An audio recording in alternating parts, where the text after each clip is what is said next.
Yeah, got a lot of time for Kings, man. Lovely vote. Oh my god. See you later. You too? Oh my god, see you later. There's a man with a gun! I died.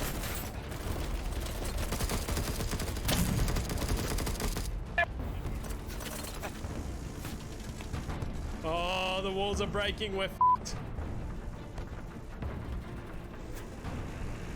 Oh!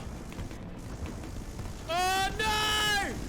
Gotta hit a no scope. Gotta hit a no scope. Gotta hit a no scope. Yes! Let's go! G'day, you glorious pieces of biological design. My name is Coltz, and welcome to this Battlebit video. Righto, legends, straight out the gate, let's tell you what the video is about, and you can learn and listen a bit more. Battlebit, it is bloody good. And let me tell you why I think so, and why I'm going to be putting out considerable content on this game going forward. First things first, Battlebit's functional. Let me emphasize that. Functional, which means it bloody works. And in today's extravagant landscape of games, with really ambitious ideas and next level graphics and next level gameplay and the new thing and the new take on this or that, functionality is scarce. And I could go into all the examples of this, and I'm sure you've all got some that spring to mind immediately, but trying to be too next level, you know, recently results in lack of functionality and, well, a working video game. And Battlebit is functional.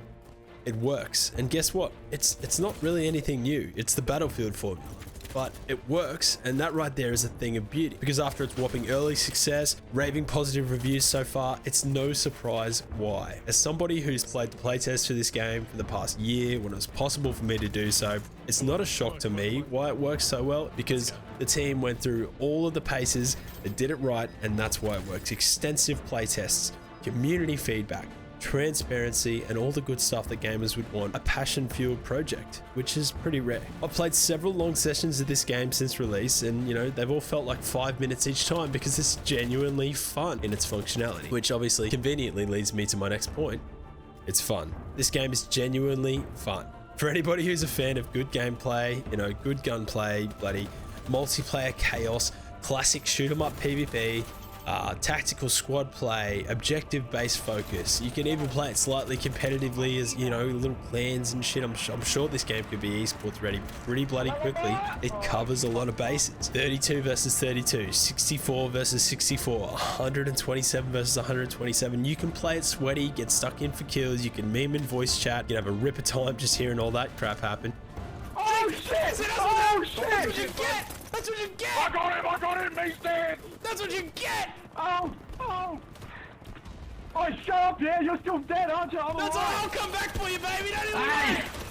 You can chill on a hill with a sniper. Drive a tank into, you know, a clusterfuck of enemies, ride a jet ski round to the flank and run up behind them and make a play, or, you know, just run at somebody with a C4 strapped to your body and go boom.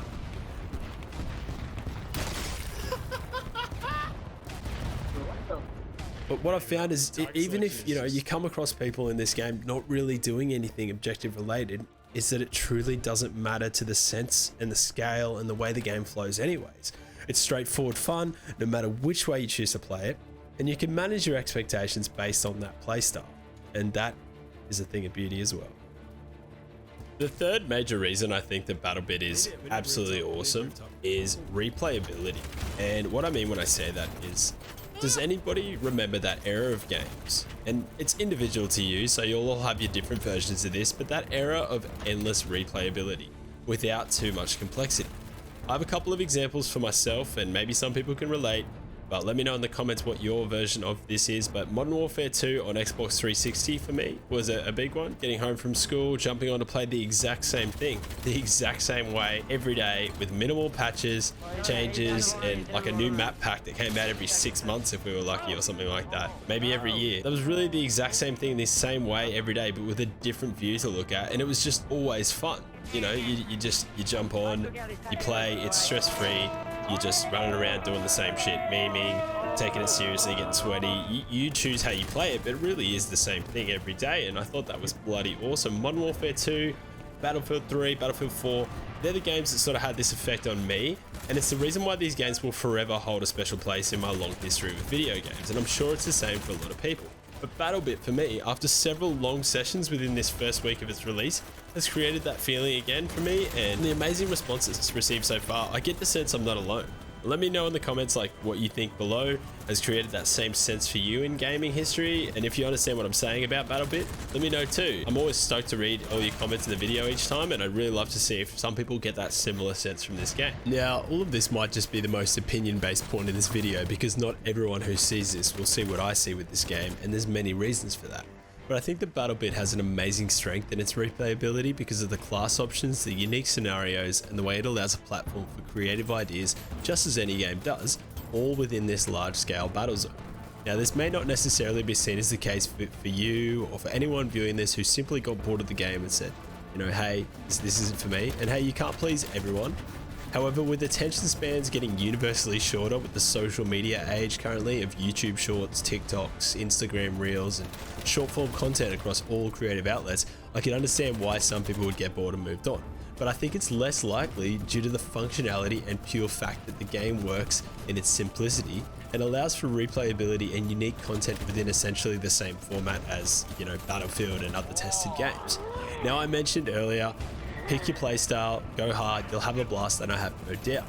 That's the heart of this game, that's the bread and butter, and it seems to be working so far. There's been other games that have released with plenty of potential in the last few years, and we all have examples that we can individually think of that have burnt out a lot faster than this. Now, on top of this, the developers have announced on several occasions one more thing that has a track record of leading to seemingly endless replayability, cult followings that never die out, and an opportunity for proper continuation of this game. That is community servers, and they're on the way. There's been a trend in recent years in game releases with companies holding full control of servers, leaving players relying entirely on the developer themselves for updates, content, infrastructure, and maintenance. And while this can still work, it definitely seems to limit the potential for longevity as companies tend to move on to, you know, the next project, the player bases fall off, something new comes out, and overall the incentive to keep the official servers cranking sort of dissipates over time. They stop providing updates, and player bases can die out to the point where, you know, there might be a small, tiny cult following, or it's just non-existent. But if you're a fan of the Battlefield series, you're probably aware that to this day there's still Battlefield sort of 3, 4 older titles. Community servers are still available to play, and with my own father being someone who's actually a fan of the Battlefield series, I've actually firsthand seen him still jamming out on older Battlefield game community servers as recent as, you know, like a month ago. With community servers comes options, and obviously the opportunity for unique content, true favorites like Operation Metro 24/7, if you know what I'm talking about. That sort of stuff has the opportunity to remain, and there's a little bit more customization and an opportunity for more longevity. Another game that's outside of the large-scale warfare FPS games that's seen massive success and even had a huge spike in popularity recently, around 10 years after its initial release, is DayZ, where modded community servers make up the bread and butter of the game's existence, and they allow it to maintain, astonishingly, a steady, even sort of slightly ever-growing player base. Take one look at DayZ videos on platforms like TikTok and the likes, and you'll see exactly what I mean. To wrap it all up though, this video is essentially just a bloke who makes gaming videos and streams for a living, telling you why this game that he's excited about is bloody awesome and worth checking out.